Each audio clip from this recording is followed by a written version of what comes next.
खुसीको खबर गाइस हैन, ज्योति मगरलाई चाहिँ दाङको घोराइमा जाने 4 गतेको प्रोग्रामलाई क्यान्सिल र बहिष्कार गर्ने भएको छ त्यहाँको जनताले है।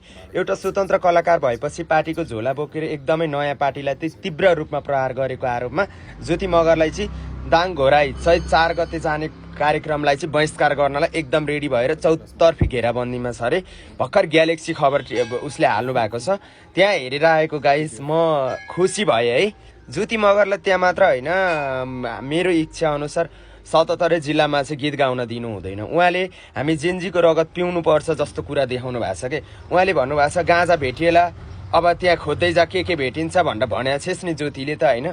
मजाले त्यो केपी ओलीलाई भोट माग्न जाँदा यस्तो नराम्रो बोलेकी छेस् नि होइन। जेन्जीको खुन पिगा हो नि त, जेन्जीको रगतलाई न्याय दिने आउने दूरदर्शी छोराहरूको बारेमा विरोध गर्नु भनेको नि तैँले जेन्जीको खुन पिउने हो। किनभने त्यो बालिन शाह यो देशको प्रधानमन्त्री भएको छ र रवि लामी छाने भएको छ र छैन नि त। के उनीहरूले 50 वर्ष सत्ता हातमा लिएर काम नगरे हो र होइन भन्न पाइन्थ्यो नि।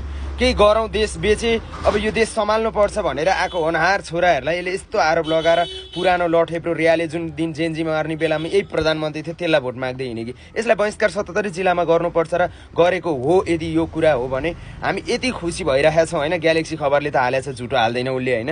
मलाई खुसी लाग्यो गाइस, सबै ठाउँबाट है ज्योति मगरलाई बहिष्कार।